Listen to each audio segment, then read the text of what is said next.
All right, we're back. It's just soccer. Flying with the duo today. It's just myself and Sam. What's up, Sam? How we doing? We gave McGee a break. I think he did too much podcasting for him, too much technology.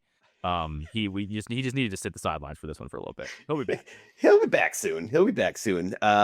Yeah, him and his technology issues are quickly becoming famous or infamous. But he made it work last week with the couple interviews, a couple podcasts, and everything. So we'll give him a break. He'll be back Right. soon, though. He's a busy man, and honestly, we got some cool stuff cooking. I don't want to tease anything or whatever, but you're checking some stuff out next week in the Chicago area for some future, maybe social opportunities for the show. So I'll just leave it at that. We'll just leave it at that. There's more. There's a lot more Lots coming. coming. Which Lots is coming. soccer. Speaking of a lot more things, I mean, we actually have a great interview with Matt Turner coming up. U.S. men's national team keeper, obviously New England Revs. We talk World Cup, post World Cup, MLS, carrying the weight of trying to grow the game in the States, which can be annoying at sometimes. He was really, really fun. So that's a fun interview coming up. We are also going to rank our top 5 favorite Premier League transfers so far. I mean, there's always like a million that happened to like at the deadline or whatever, and you're wearing your Tottenham shirt. I've got a Tottenham guy in my 5, so I think you're going to be excited about that one. You might not be excited about another one, a potential Arsenal signing, but that's okay. We might do some of our we used to do this old segment on STP and Solo called Top 5, Bottom 3, and this is what kind of got me. So we're going to do some of our. I have a couple bad transfers that I don't like in particular, so not quite a top 5, bottom 3, but it'll be our top 5 at least, and maybe some that we don't like. But and we as always we're closing out with red cards, and I know you got to talk about your guy Gianni Infantino, so I don't want to ruin that for anybody. But I think you have to start really quickly with you were correct, Vinny Jr. not coming to Arsenal. So I'll let you take a victory lap on that one. I mean, it's a small vindication, if you will. There's an extra eye in there, but yeah, I mean, listen. People love transfer rumors, and I love to hate on them. I was right this time, but I've been wrong plenty of other times. So I'm not gonna sort of toot my own horn too many times or too much here. But listen, I think whatever. This transfer rumors and cancer tumors, I put in the same bucket, and we'll just leave it at that. It's we love the alliteration, we love the rhyming, we love all that stuff. So I wouldn't go that far. I do enjoy it, but it would have been fun either way. I think we said that last pod, so it didn't officially happen. So there you go. Why don't we talk about some transfers that actually happened? You like transfers that actually happened, because we could talk about things that are actually concrete, right? I do. I love actual transfers, especially this year because Tottenham needed so many of them. So hopefully we hit on some of them, because we definitely got. This has got to be one of. I haven't crunched any of the numbers at this point. Maybe I will before our preview pod for the season, but like this has got to be one of the biggest kind of overhauls of a big six team in one summer. That I can remember anyway, especially for Tottenham. It's by far, like, we had so much deadwood we're getting rid of, and obviously, 2 17th place finishes in a row. You'll have that an overhaul. Yeah, it's probably due. I actually really like the stuff at Tottenham. So have they got any bargains? Maybe not, but I like the player. I just think they're gonna be good, and like they needed to like get rid of a lot of the they didn't really get rid of the dead weight, but at least have them not play this season and fight relegation again. I think they're certainly going to be well clear of that. But yeah, like, I mean, Chelsea, the only other team that comes to mind that they overhaul their team like every summer. But it's every year for them, so and it's not. And the thing about them is they do bring in some big names, and we'll get it to like the Morgan Rogers of the world and all that, and some big price tags. Obviously, you just like think off the top of your brain, Enzo Fernandez and many others. But like they also just bring in so many young guys that they're the VC model, right? They're just hoping like 1 out of 10 explodes, and that's the one they're going to bank on. So I don't know, their whole business model is so different than everybody else's. I can't even wrap my head around. It's like I heard somebody describe it this way: like they look at these guys as like draft picks, right? And they're like, well, if we can get all these young draft players, but it doesn't work like that. And like, obviously, we know that they are also the owners of the Dodgers, who dominate Major League Baseball, but because they basically just outspend everybody else and they buy all the good players. So it does work in professional baseball, not quite working in the Premier League in that same way. But I actually do not have. I mean, I'll just do a little spoiler alert. I don't have a Chelsea player in mind. So I was looking at mine. I have some that I like, but I don't have them in my top 5. So neither one of us have, and they have a lot of big Morgan Rogers. I just said. What were the other ones? Andre Santos, Well, Giovanni Santos went to Quinda. United. Well, this is a perfect place to start then, because Oh, I had it wrong. Yeah, I was saying Marco Palestra. Sorry. Palestra. So Palestra, what's funny? Have you seen any of like the meme stuff? Like Palestra's been kind of like getting roasted on, on social media, especially like Twitter. People being like, "This guy looks slow as hell. Like he looks like like a Sunday league player." And I don't know, man. Like it's a scrimmage. He looked fine. I don't like the wave sometimes of that happening. Like the joke becomes like so not what's happening on the actual field, but it just takes over. And I think he's going to be fine. If I was him, I wouldn't have signed with Chelsea. I would have signed with Inter because I think he would have been a better for his career. But he's been kind of like the guy that's been made fun of for his athleticism so far. But yeah, like I guess why don't we quickly start there? Because so neither of us have Morgan Rogers on our list, who was the number one most expensive transfer. Now there's kind of some bullshit that went along with that because not like Chelsea, yes, paid what was it, 117 million, something like that, maybe even Yeah, more I than think that, under for 17 Morgan million Rogers, pounds for who Sterling. he's not world class. I don't even really think he's that close to world class. Do I dislike him as a player? No, I like him as a player. I think he's a good player. I actually think he could be pretty good under Xabi Alonso. I just think that's like an absurd fee for a player who, when he was playing for England in the World Cup, like looked completely out of place. And I thought was good for Villa, like a really good player, but I don't know if I ever thought he was like a great player. So that was, I mean, the only reason I don't have him on here is because I think the fee is insane. But you could argue, and we might get to this in just a little bit, like kick back in that deal was Garnacho going to Villa, and there's somebody else who went to Villa. Why am I blanking on it? Basically like making up for the inflated fee. So it kind of is like some bullshit accounting stuff. So neither of us have Rogers on there. It doesn't mean I think he sucks as a player, though. I think he's going to be fine. I'll just sort of agree with you there. He was one of the ones I was going to sort of point out as one of the deals that I didn't love, and it's really not about him. I do think he's a really good player. Sort of what's the level? Where's the line for world class? Who knows? He's really good, and he was actually really, I would even say, great for me from an FPL perspective. Mm-hmm. But that's on a value based system where you're only paying this for that.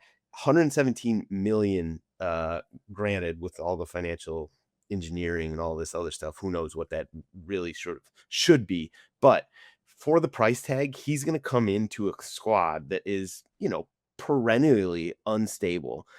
And I just think it's a tough situation because all the pressure is going to be on him to sort of hit from day one. And I would say I'd be worried he's going to end up being, I hate to use the word bust, but I would really be more worried about him not even coming close to living up to the 117 million if it wasn't for Xabi Alonso who came in. I do think that'll help kind of smooth out the process and help him sort of acclimate quicker. But still, the pressure, the club that he's going to, it's just not, I don't like that situation for him. So yeah, he's definitely not in my top 5, and I would have included him in my bottom 3, I guess, even though I really don't like that sort of putting that on him because I do really think he's a good player. I But know. 117 million is just, that's bananas. Let's be honest. Let's get to our list now. Let's get to our Okay. top 5. I'm gonna start at 5, and maybe we just go every other here. And if we have the same overlap, and like you have some guy way higher, just take it away and tell us where you have him on his list. But Yep. um, it's actually kind of strange. Like this was a hard exercise, I thought, because there's a lot of really expensive players, and then there's some like mid of the road players who are still going for 50 million, which is still feels wildly expensive. In this market, it kind of isn't. And this Yep. is kind of one of those guys. So you might disagree with this. And it's speaking of Chelsea, I have Andre Santos at 5 to Manchester United, and I've heard a lot of people talk about the Tielemans deal, which I think was for less. It was like 40 or so. Tielemans I like, but he's 40. He went for 40 mil. He's 29, but he's also like he feels like he's an older 29. We've been talking about Tielemans since he was like 17 years old, playing in like the top division in Belgium, and then he gets the move to Monaco, doesn't work out. That's again, he's still a teenager. Goes to Leicester, plays there for a while. Goes to Villa, plays there for a while. Now he's 29, but he's got a lot of miles on those legs. I think he's going to be good for United, but I don't necessarily think I think he needs to play next to somebody who has legs who can kind of cover him.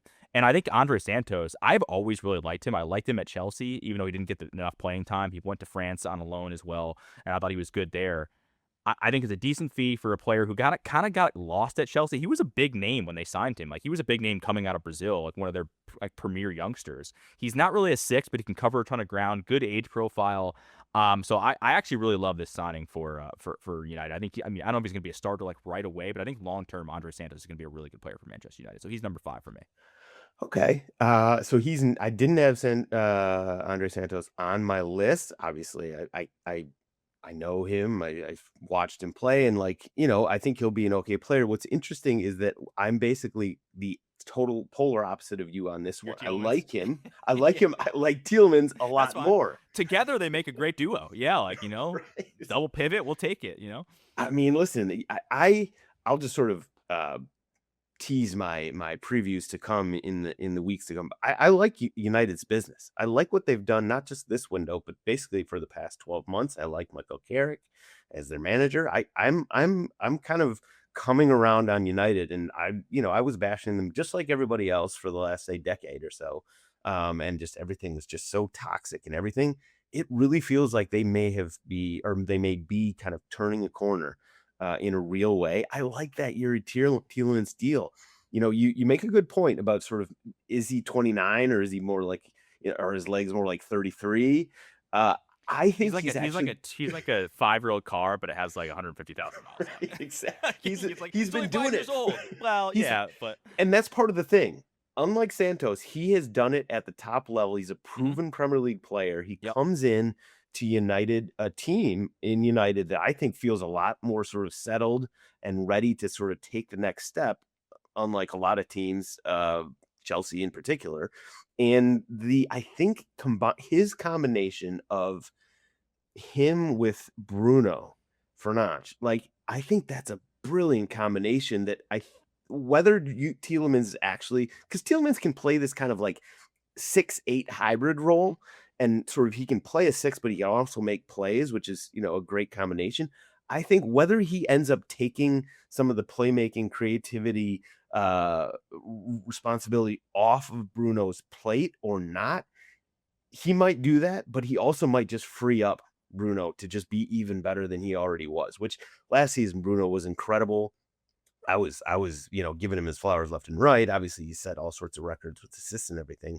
That'll be tough to top. But like, I think that bringing Tielemans in with him, I love that combination for United, and it really sort of their midfield is starting to look kind of scary. And it's one of those things where it's plug and play with Tielemans. Whereas a lot of these guys that we're going to talk about, I think, in this list are not just sort of basically right out the box, ready to go.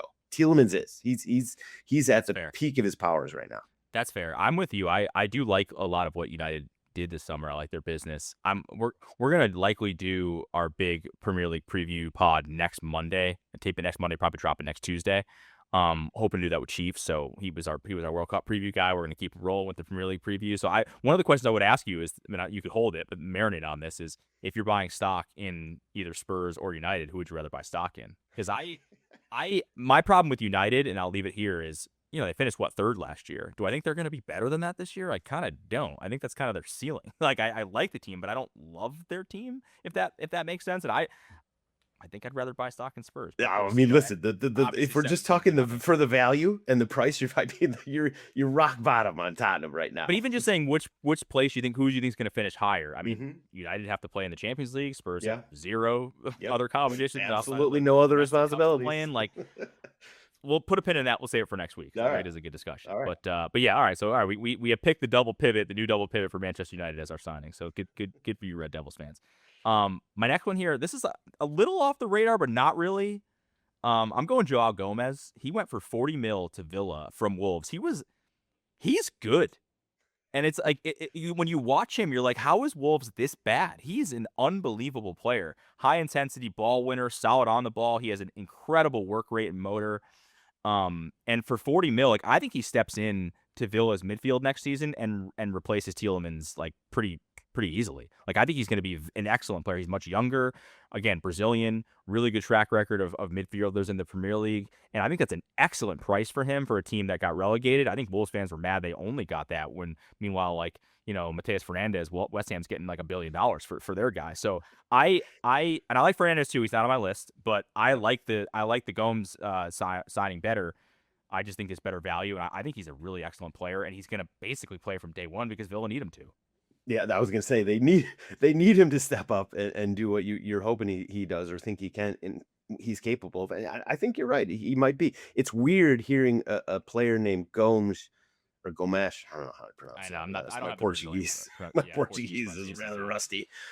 It's weird hearing a name like that leaving Wolves as opposed to Right. going to Wolves. Right. But I do think that he has the potential anyway to really step in and sort of solidify that Villa midfield, which they definitely need, given some of the losses they're dealing with. Yeah. He's not on my list though. I'll just Yeah, he's a little off the radar. Most of the rest of mine are pretty well known. But I just think like if you watched Wolves last season, you're like, who's this guy? He's like awesome. And it's yeah, he in a couldn't do it all tough by himself. situation. He couldn't No do it all by less. Yeah. himself, I guess is the problem. Usually, Yeah. like if you have a good defensive midfielder, your team is still probably going down. You're like it doesn't really. That's not the difference between being relegated and not being relegated. So force him out for Wolves. Sorry, guys. No, that's fair. So you want me to? So you've done 5-4 right now, right? Yeah. Yep. Let me give you my 5-4 so far. No overlap here. So Oh, wait, my where'd you have Tielemans? I thought you had Tielemans 5. nope, I had him number 1. Oh my god. Oh my god. Wait, you're burying the lead here. Let me. That's Well, I know. unbelievable. I was gonna sort of get. I thought you were gonna forget about it, and then I was gonna bring it back at the end. So let me give you sort of the reasoning for that. It's because of the value. Like you're getting him. He is coming in, and I think he's going to be just a plug and play, perfect complement to Bruno Fernandes, and he's only 35 million, which in this market Yeah, is listen, that's not bargain, yeah. absolute bargain. Yeah. So I was taking into account sort of the value and not just sort of the maximum impact. I'm trying to do both. I'm trying to do like how much better do I think this makes your team, and then how like where on the monetary scale is it? And he's definitely a plus on the monetary. Like it's almost a free roll for 35 million. I mean, it's nothing for Which is a nuts. player like him. I think he'll have an impact, but I'm just a little bit worried about like I don't know. And He's they might not need him 29. to play week in, week out. They might not need him to do that. Like he could play some of the big Champions League games, some of the bigger matches, and then they can go younger, maybe in some of the cup things. He might not have to play a ton, but that is my only concern. Sure. That's fair. But listen, I'm taking Gurley Tielemans on my team 10 times out of 10 if I have him. So Well, we all remember the U.S. Belgium game. unfortunately. All right, wait. So what's your 5-4 then? So I'll give you my 5-4. My fifth. So this is unfortunate. This is one that I'm not a big fan of as personally as a fan. But Luka Vuskovic going from Tottenham to Brighton for I think it was 46 million. Yeah, what was the deal with that? Because he's like really highly rated. Didn't play at all for Spurs, right? He was on loan last year. Yeah, he's been on loan, and basically the club. I think what basically the club told him is that we can't promise you minutes like right now. And he's like, I'm ready. I want to do this. I'm ready to play at the Premier League level. And so it kind of feels like he and his agent said, deal us. Yeah. And so I think Brighton, and listen, anytime Brighton, we'll get to this actually, I think later. No, this is actually my only Brighton one, but I actually like some of their other deals as well. I like their business. Listen, they always do. Yeah. They always I was going to say that business. it's probably not to be disrespectful, but like it's good for his career to play at Brighton. Like it just is. He's gonna, he'll probably be sold for double wherever that in 2 or 3 years. I mean, I don't know the deal. I haven't heard anything about the contract, so I assume this isn't part of it. But like, if Tottenham could get like a clawback, or buyback, that would be absolutely huge. I think he's going to be a really good player. Who are Spurs center backs right now? So Van Hecke, they still have Romero. Van de Ven just signed a new contract. I think Romero's probably going to go. I think Van Hecke and so they couldn't have found him minutes behind those two guys. Like that seems surprising to me. Yeah, you would think that they'd at least have some minutes for him, but like as you said, we're not playing in Europe. Right. So that sort of cuts down on our availability. But yeah, I'm a little surprised. I would have thought that he'd have enough patience, honestly, to stick around for another year at least. But I think he's a really good player, and I think Brighton, they're no dummies, and I think they're getting a great deal on him. So I'll say that's my fifth best. And then fourth, I got Jeremy Jacquet from Rennes to Mm-hmm. Liverpool. Now there is some risk here. He's only Injury, 21 right? years old, right? And for a center back, I mean that's a little green, but I mean he's looked great. Obviously, granted in League 1, but like 55 million, it feels like a lot. But at the same time, if you're buying a starting center back, that's that's pretty cheap these days. And I think he comes into kind of like with Tielemans. I think he comes into a great situation, having one of the best to ever do it at center back right next to him, ready to sort of teach him and sort of acclimate him to the Premier League and everything. And then they just brought in Araujo from Barcelona, who might sort of, Right. if he doesn't take minutes away, which not necessally a bad thing for a Have you 21 read year some of old. the Barca fan responses to that? Yeah, yeah, I have. They think I have. he's on Wasp Patrol. So that's that. He might be. I mean, I don't think they're bringing him on, as a starter. I think That Jacka feels like a is. desperate move to me. It's like, hey, we need a body who has a name, and but I mean, man, because a couple years ago you're like, this is one of the next best world class center backs, and he is falling off the cliff. Falling off hard. And listen, I mean, when the Barca fans decide you stink, it's real tough to come back from that. So Yeah. a change of scenery probably will do him some good. But having Rowe and Van Dyke sort of as your mentors coming into the Premier League, I think that's a great situation. So I've got him at number 4. That's funny because I thought about your guy, and I also thought about, and I'm gonna butcher this guy's name, but he plays for Bosnia Herzegovina, the guy that leads ball from Sassuolo, Muharamovic is something like that. He used to be at Juve as well. And I think Juve wanted to bring him back, but then just ultimately, the power of the Premier League, they just have the money, so he ends up going to Leeds instead of Juventus, which is quite funny. But I That think is he's fun to crazy. watch as far as like young center backs. I almost throw him on. I'll give him an honorable mention. I thought that was a great buy by Leeds. Another actually, just while we're talking about Leeds, Harry Wilson. I forgot he just like he signed for a free. That's like I don't have him on my list, but that is a great signing as well, coming from Fulham. That A is lot of fun. great. I had him actually as like my number. I did like 5. I had him as number 7. So he Yeah, is for a that's free. The value is he just coming off of one of his best seasons ever. That's a great call up. yeah. All right, this is where I get to. This is number 3. This is where I get to some of the big guns. I have Elliot Anderson at 3. Um, We're gonna I disagree on this really, one. I really like him. But if you want to tell me that fee is absurd, It is. It's I'm not absolutely gonna, absurd. I'm not gonna disagree with you. Here would be my rebuttal. He's an excellent player. I think we saw that at the World Cup. He was great for England. So I don't think like the jump from, don't no disrespect to our guy Chief, but no, the jump from I think Forest to a bigger club, Manchester City. I don't think it's gonna be a problem. I think he's gonna be fine. Uh, and he's really just good at everything. He has like no weaknesses in his game. He's a great passer. He's a good defender. He could score goals. Assists. Like his work rate is high. He could drop back. He could move forward. He just does everything well. He just checks off every box. Um, my concerns are two. So I think he's gonna be good. My concerns are two. He's not Rodri. And if you think he's going to be Rodri's replacement, you're wrong because he's not really like a holding 6 at all. In fact, like he's more of an 8. He can defend, but if you're going to play like a double pivot, maybe that could kind of work. But he's not going to sit there alone in front of the defense like Rodri did and ping passes along. And 2, yeah, like the fee is high. But here's how I would defend the fee. If you think like if Declan Rice went for what 105, 100 something, however many years ago, this is just inflation, man. Like this is what the next guy is going to cost who's in that same bracket. Now, I think Declan Rice, to be fair, was better when he moved from Yes. West Ham More to proven. Yes. Arsenal. He'd won the Conference League with West Ham. I think he was a more. I mean, it's stupid to say because Elliot Anderson is a proven Premier League player. He was excellent last year. He was one of the best Yeah. midfielders in the league, and he started on the World Cup team. But I think there's just a slightly higher level that Rice was too. But the price is the price, man. Like that, he's the next big English midfielder.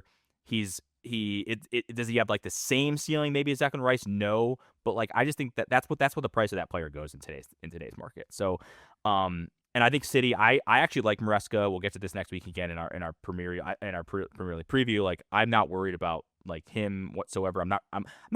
I'm worried about the transition from Pep, but I think Maresca is actually going to be fine, and I think Anderson's going to be like a plug and play like right away and be really good. Now, is he going to be like, you know, is he going to be Declan Rice good? Is he going to be, top 5 midfielder in the world good? Like his transfer fee would suggest? No. But I think he's going to be a fine player. I think he's going to be a stalwart in City's midfield. And so that's why I have him at 3 and not higher. So but you don't have him on your list then, it sounds like. I do not. And there's a couple reasons for that. One, honestly, the biggest one is just the price. It's bananas. It's bonkers. It's crazy.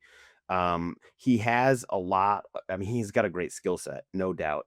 I was a little disappointed in what I saw from him at the World Cup. He just wasn't nearly as creative and sort of forward looking. He passed the ball sideways and backwards way too much. Well, Um, you know what I think was a problem? One of my Arsenal buddies was saying this. I think he was right. When England played some weaker teams, they didn't need him and Rice on at the same time. yeah. They really didn't, and I think they just kind of like overlapped each other and didn't. And if you're choosing, you're probably taking Declan Rice, especially as a sitting six. But I think that was a problem. They're like too similar. And the thing is about Elliot Anderson is I just don't know him as well as we just haven't heard as much about him sort of off the field and in the locker room as we have Declan Rice. Like Declan Rice came with all sorts of intangibles. Like it really does sound like he's an incredible dude and a great leader. I don't know if Elliot Anderson is that guy. He could be. I really don't know. I'm sure Chief is going to bite my head off for even saying this, but like This is gonna be good next week. he's not going to love this. But like he's a good. I don't want to say incredible because like I don't think he's an incredible player. I think he's a really really good player. But 116 million, it just feels like too much money for a player that I haven't seen that sort of world class ceiling. I haven't seen that potential from him. He does everything really really well, and he doesn't do anything bad. Like he's not bad at anything. I just don't know if he's got that sort of. I mean, listen, I was saying at the time that Declan Rice's price tag was insane, and you're right. Like you just sort of include inflation. It's not really that much different than that. But I do think that Declan Rice is better, number one, and also sort of has these proven intangibles and whatever else that I just don't know if Elliot Anderson brings to the table. That's fair. I don't think he busts. I don't think there's any way he busts. I think No. it's going to be good. It's just like, is he going to be a top five in the world? And that's what the fee would suggest. And I don't know that, but I do like the signing. They need somebody in there because I think some of the guys that they signed recently haven't worked. Like Reinders, who I thought was going to be good athletically, I don't think is just up for it in the Premier League. Is it Nico Gonzalez, the other guy, the defensive midfielder that they bought, has just been a no show basically. And then who knows where Rodri's future is? So they need a midfielder, and I think he's going to be good from day one if he plays. It's just how good is the question. Yeah, I listen. I like Maresca as well. I thought he did sort of really good things at Chelsea in a He's really the only tough Chelsea situation. manager in recent history to do well. Like Yeah, realistically, I which mean, is actually a huge feather in his cap. Tuchel did some okay things, I but mean, then also did some horrible. in the Blue Co group, right? Okay, okay, Since basically that Tuchel run, they sacked him. They've gone right. through what, like 5 managers? How many of it? Here's No, here we go. We got the Chelsea guy. Chelsea guy here. Tell me where am I wrong? You're making me come out of hiding for this man. I will. No one is allowed to sing praises about that snake Maresca about my club. Oh, get out! I don't want to hear a word of praise from this dude. Lord. I don't want Yeah, to but hear you're a just bitter. word of it. You're just bitter. you're You- bitter. this You isn't- are yeah, bitter. this Of course isn't- I this isn't- am. This isn't you thinking he sucks as a manager. This is you being mad that he left to basically go to City. This is what. Yeah. This is about. So what? So what? If I were an unbiased opinion. And here's the thing: you should be happy because I think you should like the manager you have now. Yeah. Xabi Alonso is fantastic. I think you're in a better spot. I think we got very, very lucky. I'm praying to God this works out. But I will say this. Tuchel was above, in my opinion, Tuchel was way above Maresca. But I'm in not putting terms of them in the same group. managers. I'm saying because they sacked him. So when Blue Co took over, they sacked Tuchel. Everything after that, he's been the only manager that's had success. The only one. That I will That give is you credit. correct. That is correct. That is Yes. unfortunately very true. So that's a win for my guy, unfortunately. Sorry, Manoli. I knew we were in for it when Manoli's like the screen popped up. It's like, oh, Yeah, here it's we fine. go. We need like a sounder when he pops in when like something pisses him off about Chelsea. That's fair. I've been That's holding my tongue this whole episode.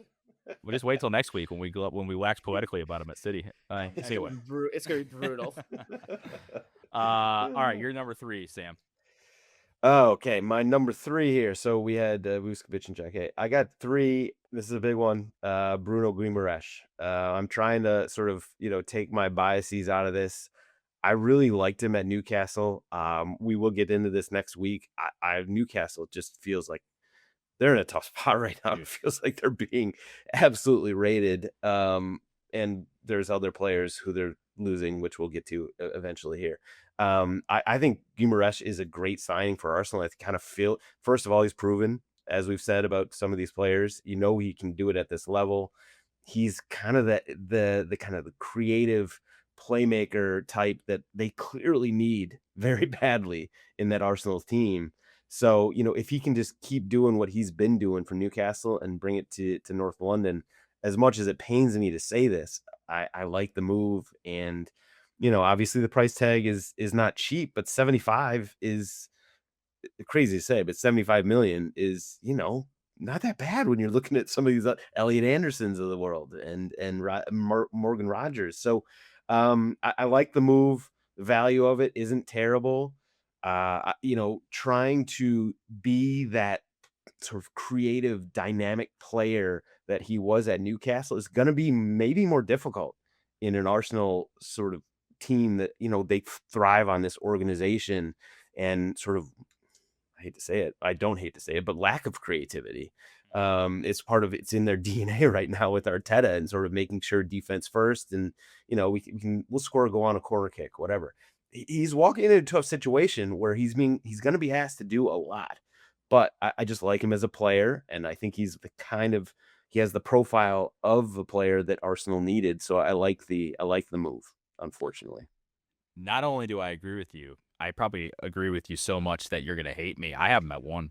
I think he's the best transfer of the entire summer. I genuinely think he's a top 5 player in the Premier League. I love Bruno. I've loved him for years. I think if you're talking like guys like Holland, Rice, Saliba, I hate to say it, but the other Bruno, even though I think he's a little bit of a fraud.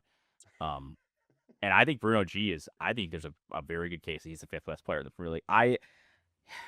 Like their back line. So you have Raya, Calafiori, when they're healthy, obviously, because Saliba's out. But Saliba, Gabriel, who I don't like either, Timber if he's healthy, Rice and Bruno G. Are you fucking kidding me right now? Yeah, that is filthy. That is you could argue that they have the best defense and the best midfield in the Premier League. If you throw in, I was gonna say in the world, but yeah.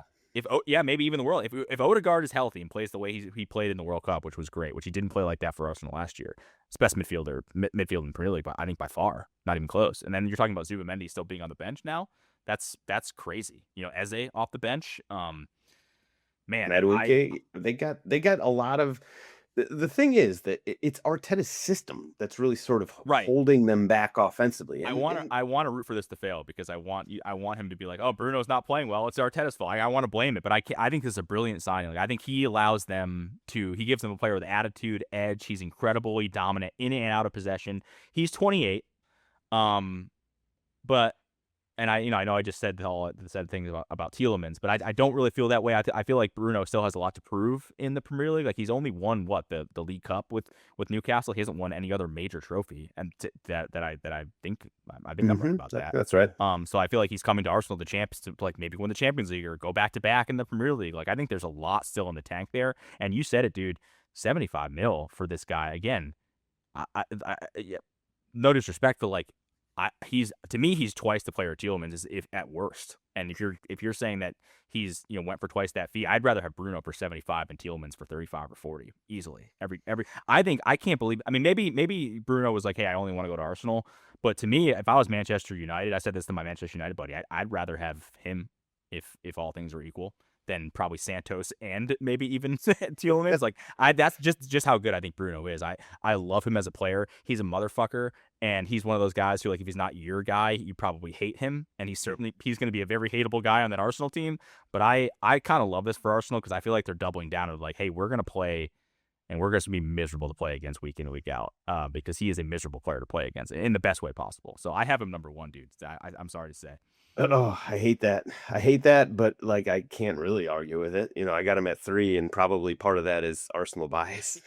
So yeah, I'll just nod and sort of half smile. Why don't I just finish out my list? So I have Bruno 1, and because this is going to make you happy, I have Tonali at 2.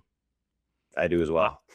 I think he is so underrated. So underrated. Like when people were throwing around like how this was a waste of money and he wasn't worth that, did these people like watch the game or look at stats? He he is just like he's like the equivalent of like, do you know ball? Like, do you think Sandro Tonali is good? If you say yes, you know ball. If you say no, you don't know ball. He is one of the most complete midfielders in the entire Premier League. He had the most touches, passes, tackles, interceptions of any Newcastle player. By the way, that's a midfield with Bruno Guimaraes. And what's his name? Why am I blanking on the other Brazilian guy's name? Number 7, who also wants to leave. It doesn't matter. Either way, they have a good midfield. Here's gone.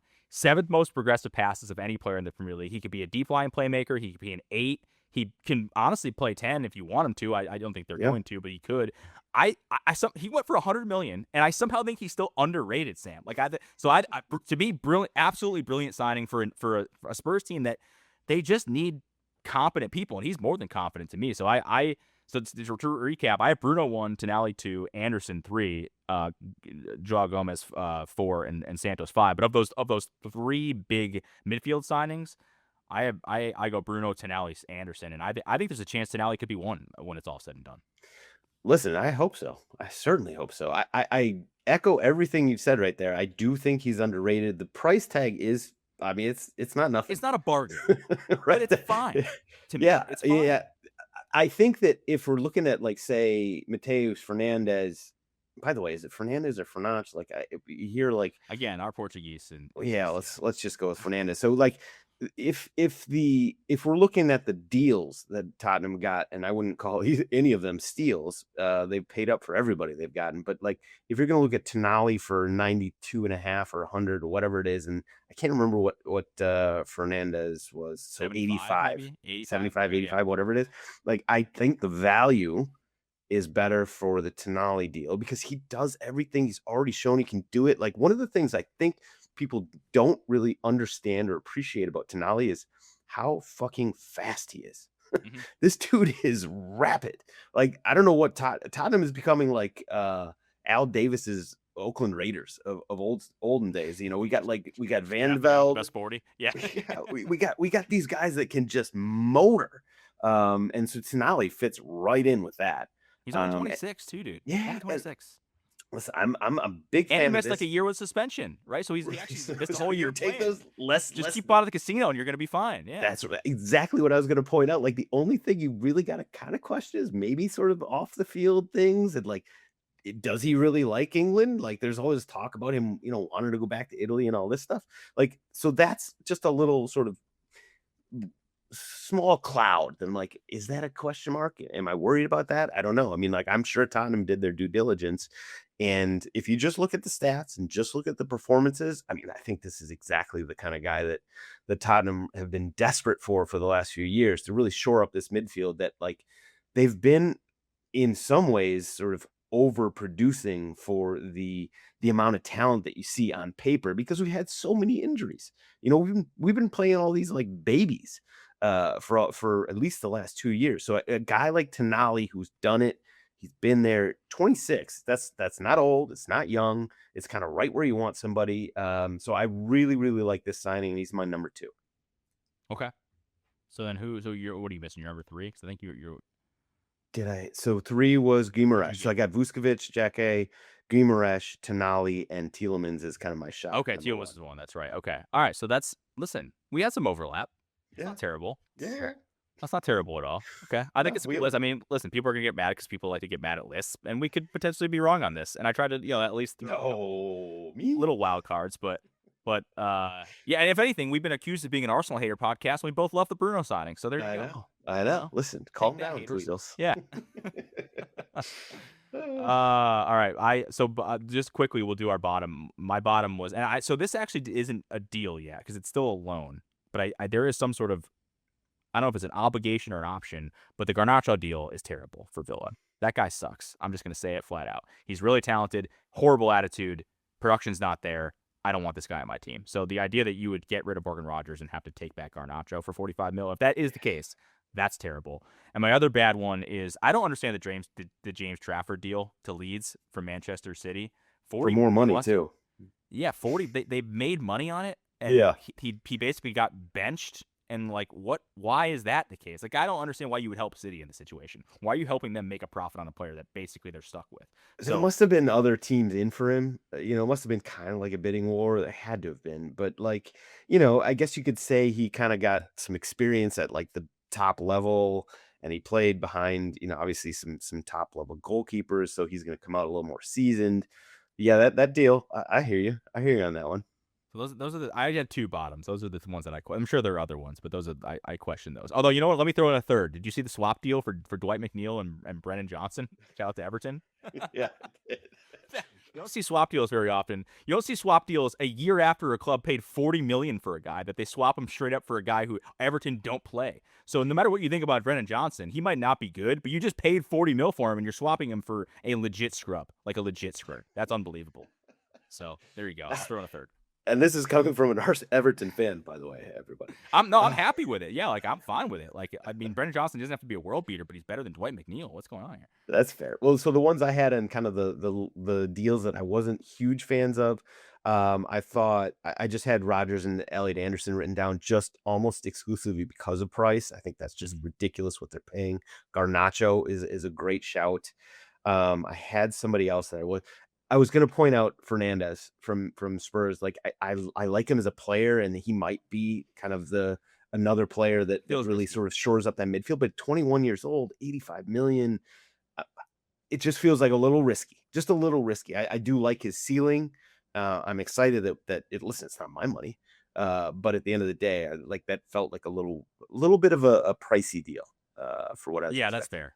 That's fair. I don't dislike him as a player, but that did when I saw that I was like, what is happening right now? Yeah. But the market's broken. Like it's been broken for a while. It is. If you're somewhat young and you've had any Premier League experience, you're gonna go for 50 million. Right. That's like the baseline. And he's better than that. So that's fair. All right. Hey, fun exercise. Yeah, like I said, we're gonna do next week. We're gonna have our I don't know. We're gonna gamify it in some way. But we'll do a big Premier League preview the week, I guess, before the season starts. But let's throw to this because we did talk to a friend of the pod now. I think certainly a friend of yours. You've known him for a while. Matt Turner, New England Revs, U.S. Men's National Team. We talk World Cup. We talk post World Cup. All these different things and food in London. So I was gonna say, and some Premier League. We got some North London jabs thrown back and forth. Yes, yeah. Yep. Listen, Matt is a great dude, and it's great to have him back on the program. All right, everybody, welcome back. It's Just Soccer. We are joined today by my usual colleague, Steve Cerruti. And today we have a long time, and by that I mean long-time friend of Sam's Army, but first-time guest on IJS, who honestly probably doesn't need more introduction once you see his beautiful face here, but we'll give him one anyway. He's one of the best stander-arounders this country has ever produced on the soccer field. You probably know him as New England Revolution and U.S. Men's National Team goalkeeper Matthew Jebediah Turner. Mr. Turner, how are you doing today, sir? Good to be back. Good to be here, and thanks for having me on. Always. How does it feel being back in Boston these days? No, it's great. Boston's a great city. It's home for my family. It's second home for me now as well. I still like to claim the New York, New Jersey area as well, but no, it's been great, and obviously it's been so far a good season here in Revs land. So we're happy with how things are going and what this club is building towards for the future. Sounds good. Well, listen, a lot has happened since the last time you and I jumped on one of these internet chats. You went across the seas, you plied your trade in Europe, you played against and with some of the best players in the world. You also did that at World Cup, which you just did a little closer to home. So let's start with that. And in fact, I'll throw it over to my man Cerruti to take first question here. Yeah. Now, what I guess what's the transition been like back? I mean, obviously, you have this huge event in the States that, even for, as soccer fans, like we wanted to be big and it lived up to all the hype that it was. I'm sure for you guys, it was kind of just as insane. What's like the kind of the transition been like from like that back? Yeah. So, just when did you learn, if ever, until you left sort of the national team camp, did you learn that like this had turned into something just far, far bigger than a red card being overturned? Yeah, listen, as you say it, even still, I'm not really sure all the twists and turns that it took. You know what I mean? I think some of it's true, some of it's speculation. And so I don't think anybody will ever know the whole truth and nothing but the truth. I think it's like a game of telephone. But in the end, the decisions were made like the way that they were. And yeah, what happened. And I think some people didn't like it. Some people liked it. and hopefully we all learn a valuable lesson from all of it. I don't know what that lesson's going to be, and we can set a new precedent for the future on things, in tournaments where maybe there's a separate panel that can review decisions, like in MLS, right? We have a separate panel that can review incidents, and if the referee makes a decision that's wrong, it can be overturned. And maybe that can be something that can come from this. That's an independent review committee that can help, smooth those things over so we can avoid, incidents like this in the future. And then the things that are, and then even on the other side, calls that are missed, like, violent incidents at the end of the game or something like in the tunnel that maybe a player didn't get a red card, but this panel can review the incident and hand down a punishment that's just. But I think it's always important to have things written down, to have rules to follow, or else, you never know what's coming next. Yeah, it's fair. I think we all agreed it was the wrong process, but the right outcome. That's probably fair. Yeah, that's probably fair. But and I'm not going to put words into your guys' mouth, but it did feel like it changed sort of the vibe, because you guys and this kind of dovetails into my next question. There were a lot of soccer casuals that are like got really wrapped up into this team, and all of a sudden guys and gals who had never really watched soccer had really strong opinions about how you guys should be playing and what was going on. Like, is that weird? Like when you're like all of a sudden, like you just like, hey, like you guys have no idea what you're talking about when you're debating like tactics or how something should go down? Or do you like that because it's like, hey, we're just getting more people in the door, hopefully? Because to be honest with you, Matt, like we did this on the show. There's a lot of people at Barstool, casual people, who are like, we need to get rid of offsides, we need to change all these different things about the game. And it's just like, hey, I'm happy that you're here. Welcome under the tent. But also, can you just sit down, shut up, and watch the games and enjoy what the game is already? Was that weird for you guys, or did you embrace that? Yeah, I know what you mean. Weird's probably not the right word. I don't know. Listen, the last thing I want soccer to become is this thing that is like gate kept. You know what I'm saying? You know what I mean? Yep. Like, we don't need that. We need as many people loving it. We know how much joy this game can bring, how much heartbreak for Tottenham fans this game can bring. And it's just like one of those things that we want people to be, involved in the sport. Now, I think the game has its flaws, as does every sport. You know what I mean? So for somebody that it's never really watched it, you can't come in and just change the rules. You know what I mean? Like, somebody always says, like, okay, yeah, the NFL is literally like you score a point, you get 7. And it's like, that's one goal though. You know what I mean? So people be like, oh, it's high scoring. We scored 14 points in this game. It's like, well, you really only scored twice, and other games and other sports, like a baseball game, if somebody throws a shutout, it's like, oh my gosh, this pitcher was so good in that game. And, it's like, okay, we're praising a pitcher's duel. So it's just like, you got to appreciate, I think the untrained eye doesn't appreciate the small nuances that might, keep a game like lower scoring or whatever their gripe with soccer might be. There are certain things that I think went better in this World Cup in terms of like, gosh, like I can't stand the rolling around and flopping as well, like myself included. So it's like, okay, there was repercussions for it. There was more repercussions for it. Like if you're not getting off the field, or if you have to come off the field for treatment, you have to stay off for a minute. Like, I think there's still another layer to that can improve all of it. So I thought there was definitely some steps forward that in that sense, in terms of appealing to casual fans. But yeah, definitely needs some healthy respect for the rules of the game. Fair enough. Let's get to the Revs. So you seasoned yourself. You went over to Europe. You played for several different clubs, including an unmentionable North London club that you and I we don't have in common. Yeah, we just we disagree on that one. I got another question for you on that one later. But for right now, how do you think that Europe changed your game, and what did you bring back to the Revs that you didn't have last time? I think experience as a goalkeeper is the most important thing. I think what I missed was the consistent playing time.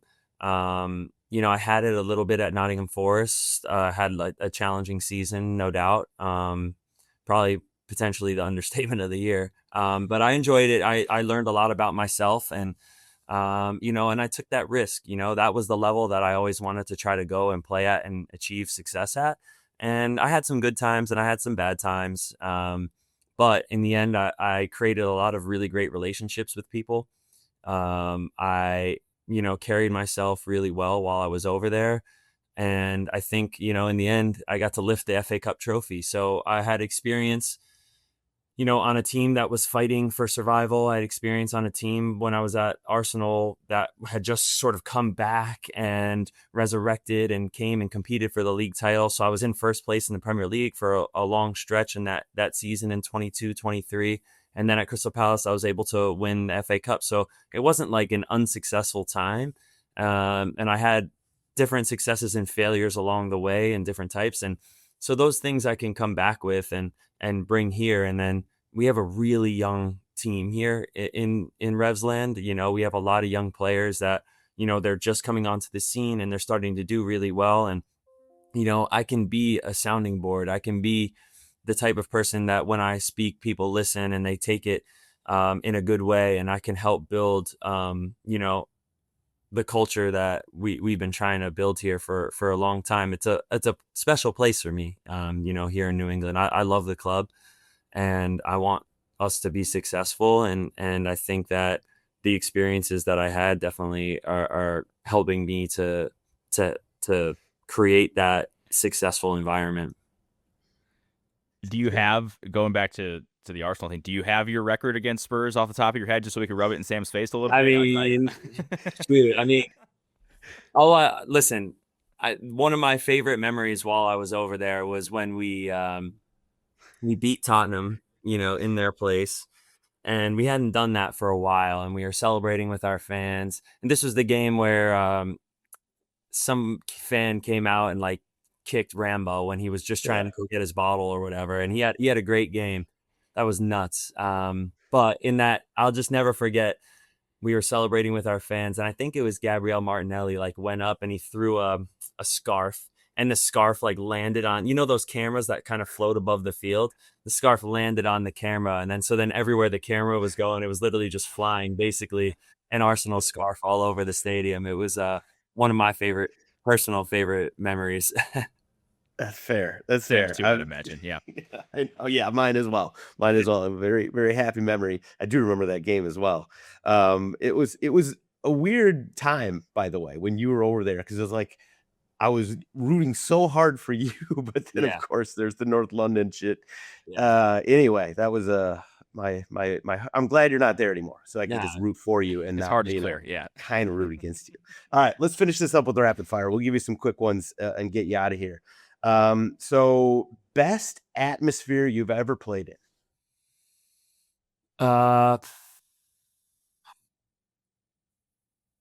Ever played in? Wow.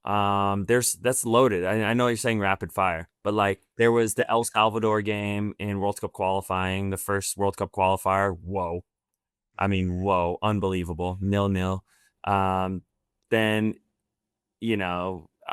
that was up there. That was insane. That was, remember, COVID times. So we're coming out of COVID and they're basically saying, I'm pretty sure, and you can definitely probably fact check me. This could be very wrong, but again, this is my truth. I think there was some sort of mandate from the government that people needed at least one dose of the COVID vaccine to go to the game. And then they were offering the COVID vaccine like outside the stadium, basically. And the line for the vaccine the day before the game is like around the whole stadium. I'm probably wrong, but I think that stadium might seat 40,000 and there was 60 in there. It was nuts. So cool. So cool. The passion down there was just amazing. It was such a great experience. I mean, that's a great answer and a great advertisement for CONCACAF. Yeah. People kind of tend to shit on stuff. Yeah, exactly. Exactly. All right. Who controls the locker room music for the U.S. men's national team? U.S. men, it is usually Tim Weah. Okay. And what is he playing? Literally, it could be anything. It could be anything. Sometimes there's a little bit of country on. Sometimes it's rap. Sometimes like you got a little Drake. A lot of times you got B2K. Like, you're throwing it back. Like it's anything. Anything's possible. How did he get these? Did he just claim this? Is this He's got great music taste and a decent voice, might I add. So it's trust. Yeah. Okay, good. That's good. Let's see. Favorite jersey swap you've ever done? Favorite jersey swap, Erling Haaland. I'm not a big jersey swap guy. Probably going to regret that in the future. But I just felt like, after we played them, I think I was at Nottingham Forest by then. I always had some good like duels with him, some little arm around. He was friends with Gio Reyna, so like we kind of had like this. He loves American culture or whatever. So in just one game, I just said, I asked him for a shirt and we did his little swap. It was cool. Yeah, I waited till we were well into the tunnel, though. I think it still got sniped Smart. on social media. Smart. He was Mr. Cowboy during the American tour insane. here. That was pretty awesome to see. Good for him. Player most likely to become a coach that you played with. Oh, that I've played with. He's not gonna like this, but I'm gonna go with Christian Roldan. Okay. Oh, okay. Yeah. Good answer. I always tell him he'd be a great coach. He's like, no. I'm like, yeah, you're gonna be a great coach. Yeah, we'll see. We'll see in a couple of years. That's funny. Christian Roldan is one of those guys that if you talk to anybody in the league, MLS, they've got nothing but good things and respect for him. And then you talk to fans, and they've got this kind of other impression of him. So it's always interesting to hear. Well, it's almost across the board. Everybody loves Roldan. That's interesting because fans obviously don't know him, and the people that know him know him. So there's that.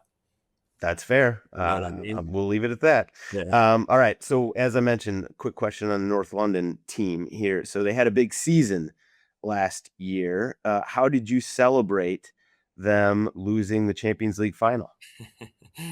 Oh, I was so disappointed for them, to be honest. I was so disappointed for them. I was happy when they won, that club will always hold a special place in my heart. I think that's no secret. I loved my time there, but the manner in which they lost, it stinks, but back to the drawing board and we go again. Fair enough. Listen, European champions, it's just not for every club. But, I mean, you'll never sing that. Yeah. There you go. Yeah. Just remember what the Europa League was like when Arsenal playing in it. Teams dropping out from the Champions League. Gosh. People don't forget. It's true. This is all right. So a lot of people that I work on Ron Rosillo's show. One of the gimmicks that we do is overrated, underrated, properly rated. And I pose this to the guys, and they want me to eliminate properly rated. So I'm going to ask you overrated or underrated, just London in general. I mean, underrated. Great city. Underrated. Okay. Yeah, because I feel like people always say it's amazing. Yeah. I just can't say it's overrated. Like, I loved my time there. It's a great city. What'd you love the most about it? Accessibility. Just the way you can get from one place to another in that city is so simple. It makes way too much sense, with the tube lines and everything.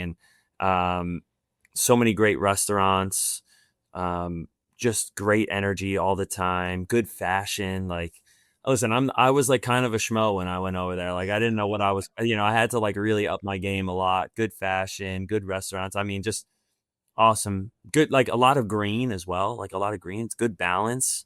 I loved my time there. I did. Yeah. You weren't the study abroad guy that came back and was like, my time. No, I wasn't. No, I mean, listen, I did it. I know this podcast. I did call it football before. I try to respect where I'm at. You know what I mean? But no, not because of that. It's not because of that. It's because of I lived it. I wasn't a 6-month thing. Yeah, no, that's fair. I have noticed you have upped your fashion game quite a bit. I was gonna give your wife credit for that, but if you're just saying it was kind of teammates, okay, no, fair.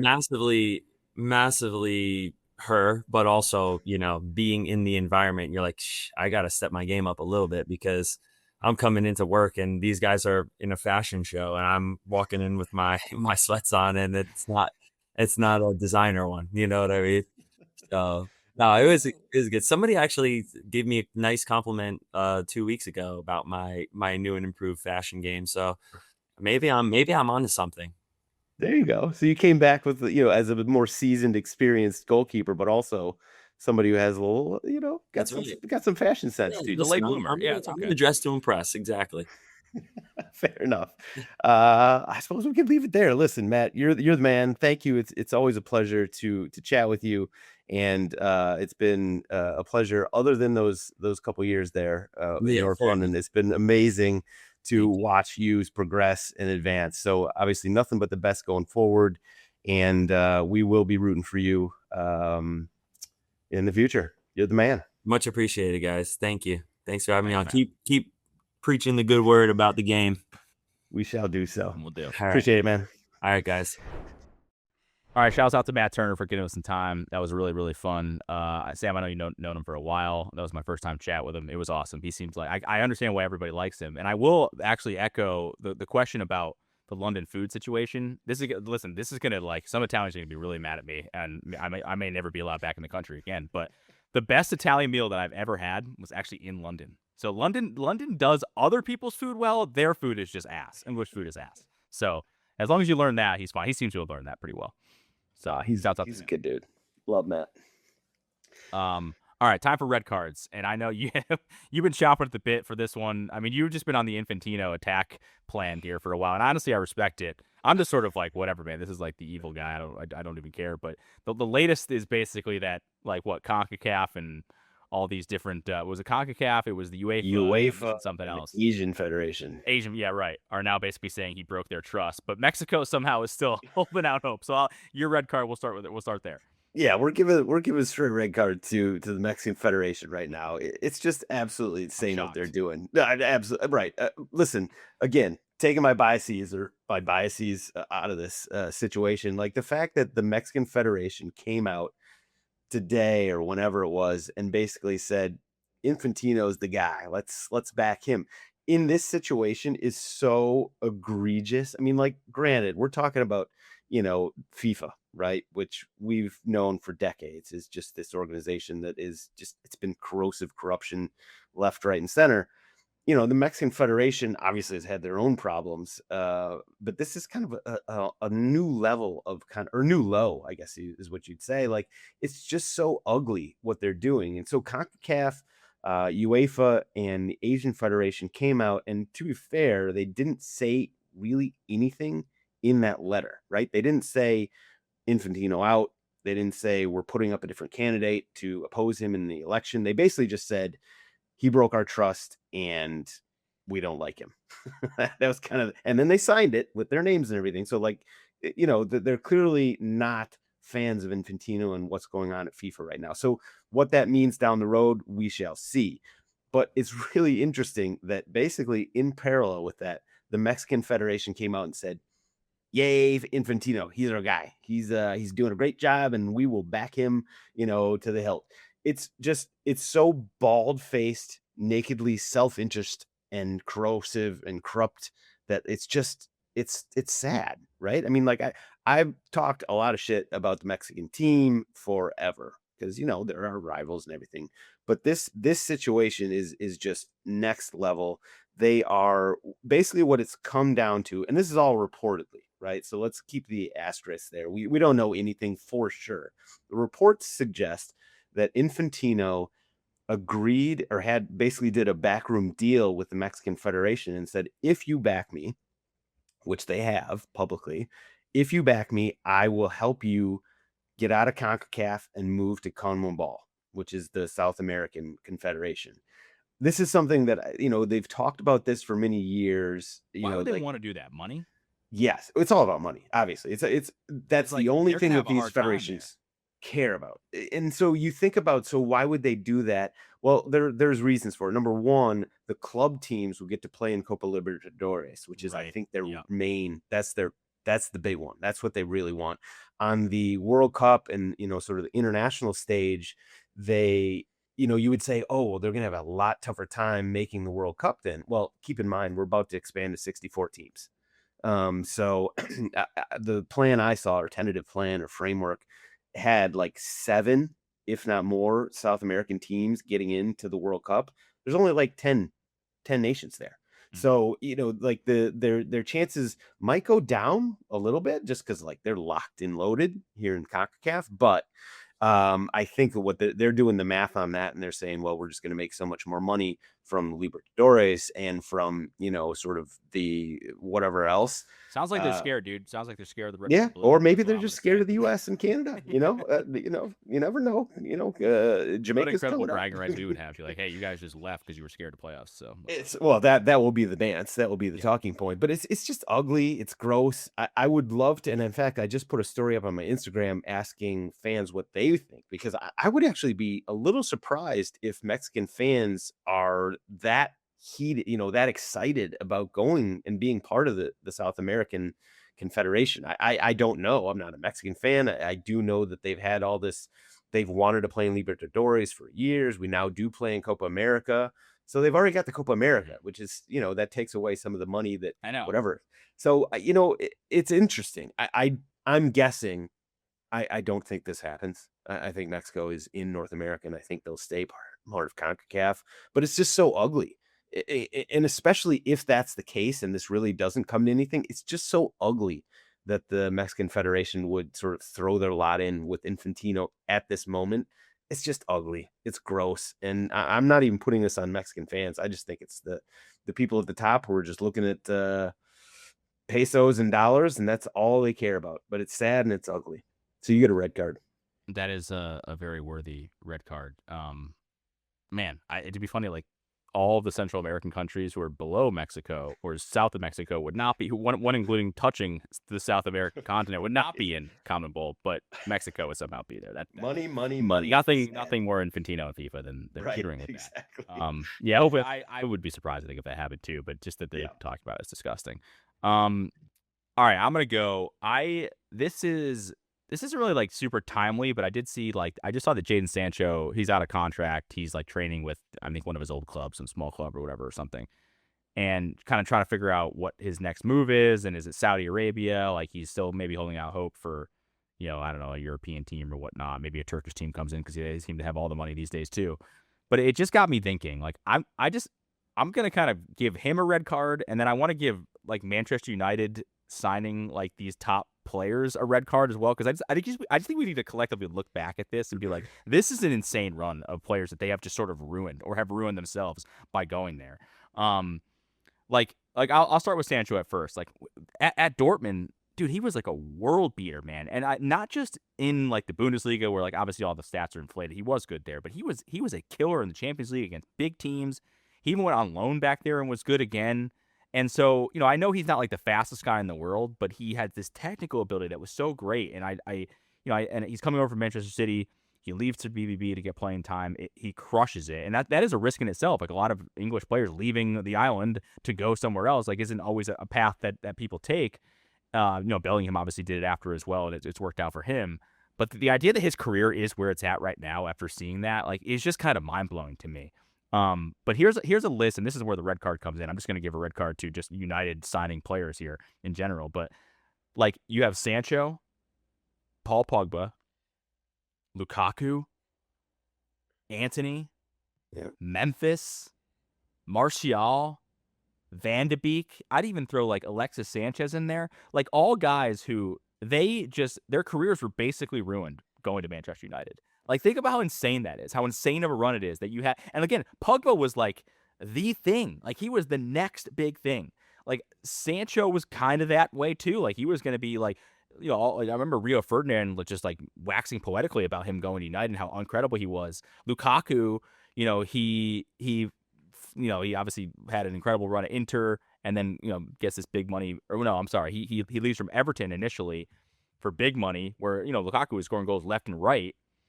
And then goes to United, complete disaster under Jose Mourinho, goes to Italy, has an incredible amount of success basically playing there, comes back and, like, flames out of Chelsea. Like, I guess you could say Lukaku had like a million different careers. But Antony comes over, 80 mil. His own coach from Ajax takes him to United. He would know everything. You think he would know everything about him. Comes to United, is a dud right away, immediately loses like 50 million in player value. Memphis, mess. Martial, again, mess. Van de Beek was like, speaking of Ajax teams, he was supposed to be great. He's fallen off the face. I don't even know where he is now.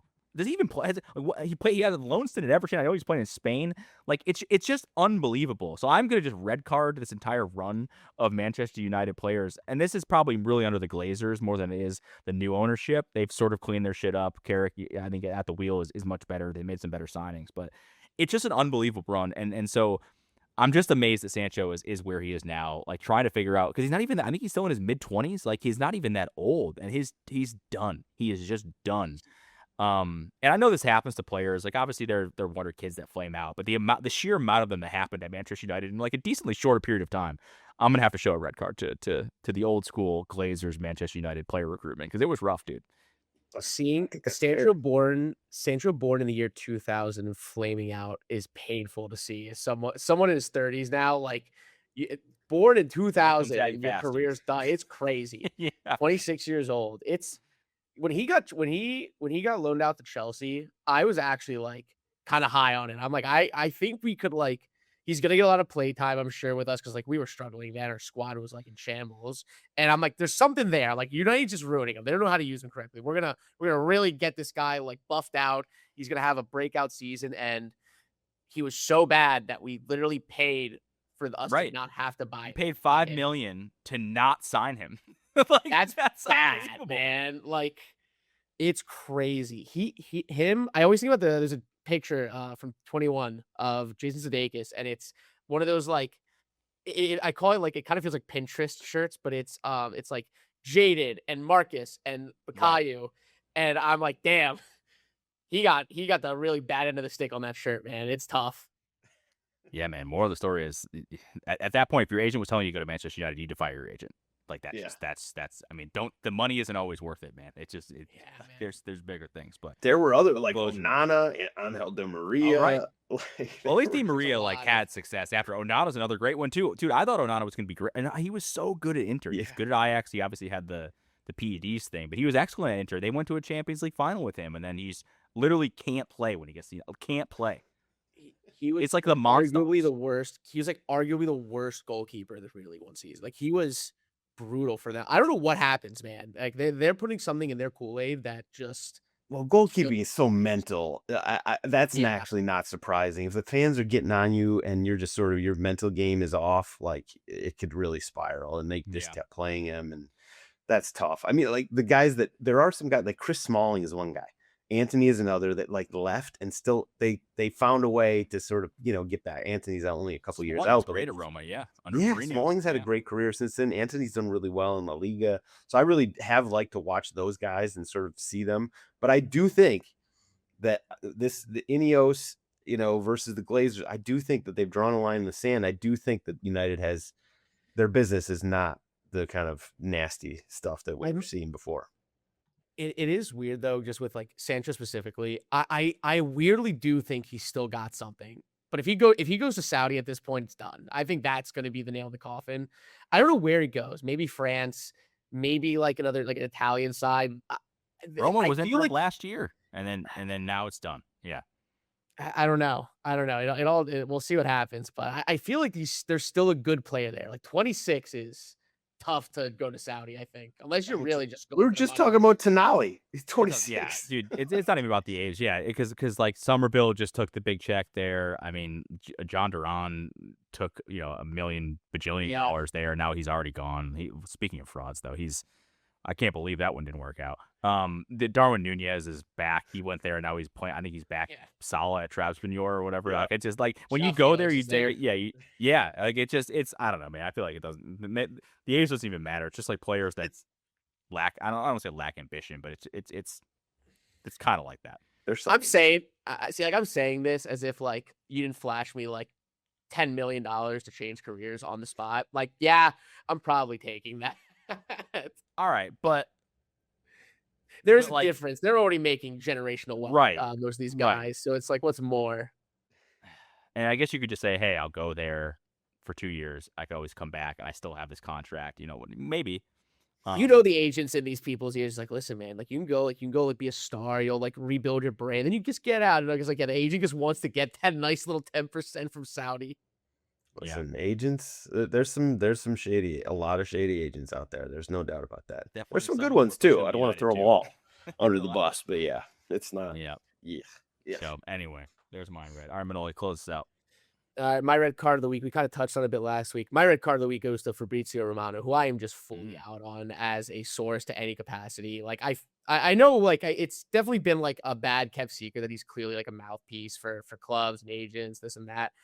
But I feel like I've now found myself just no matter what he says, whether it's like an obvious thing or not, I just like almost don't believe him as my gut reaction anymore. I saw just a little earlier when we were recording that I guess PSG put in a 40 million bid for Ferdinand Torres to Barcelona and Barca rejected it. And it's not even like a crazy thing, but for my head, it was like, I feel like it's just Ferdinand's agent just getting in the air, be like, hey, let's bump his sales up. Like we can make more money off him. Like, I don't know. It just, all the lies that have just like come out, it feels like clearly just trying to push agendas. I've been hearing about Pulisic and Lukaku coming to the MLS. I mean, years back, like Messi's staying, Messi's going. Like things are just coming to a head at this point to where I do not believe a single thing that comes out of his mouth, regardless of how obvious it may be. That's what happens. That's the risk, when you start throwing around "here we go" is when it's not done. It's just a slippery slope, and if people don't believe you, what exactly, what's your value in his role? So, you knew this was coming.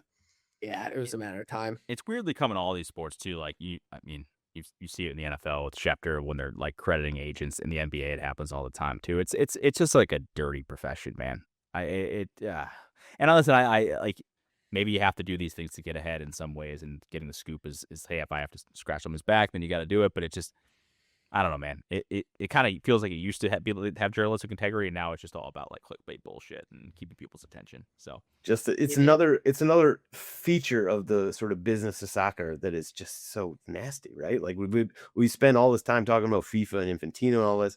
It's just a different sort of element of the ecosystem that surrounds the game that, money and power just sort of makes everything nasty. And it's tough. It stinks, but you got to talk our about guy it. Fabrizio. So unfortunately, I will give him credit though. There is something he found a way to make a marketable catchphrase. Like there was a time where "here we go" was like breaking news. Now it's I see it. Who was the club 3 that times said a day? "here we actually go" and like Yeah. lapped him? Was it Who was it Leipzig? Who was it? Might have been Leipzig.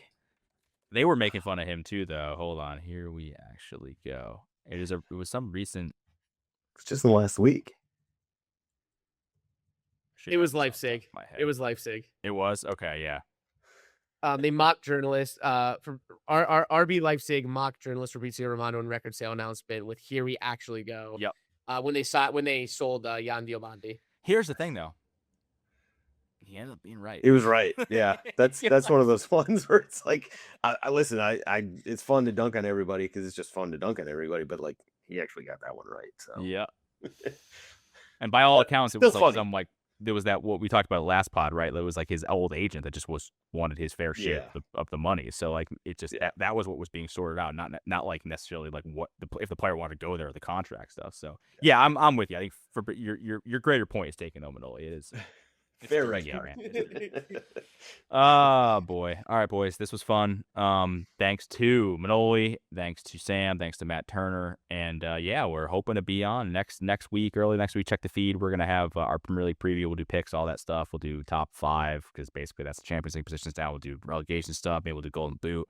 Maybe we'll throw some random questions in there. We'll get the crew there, and then McGee should be back. Maybe we'll do some social stuff. There's some stuff coming down the pike that we're really excited about. So make sure you're, again, as Manoli always tells me, follow us on all the socials, like, subscribe, rate, review, unsubscribe, whatever the things are. Just do all those things. It really helps us out a lot. Shouts out to everybody because that Stuart Holden video has gone pretty viral, which is pretty cool about him playing poker. So we've had a few pop in recent memory. So make sure you're following us on all the socials to get the cool stuff. And we'll be back next week. And man, 2 weeks away from actual like Premier League soccer games. Actually less than 2 weeks. So back.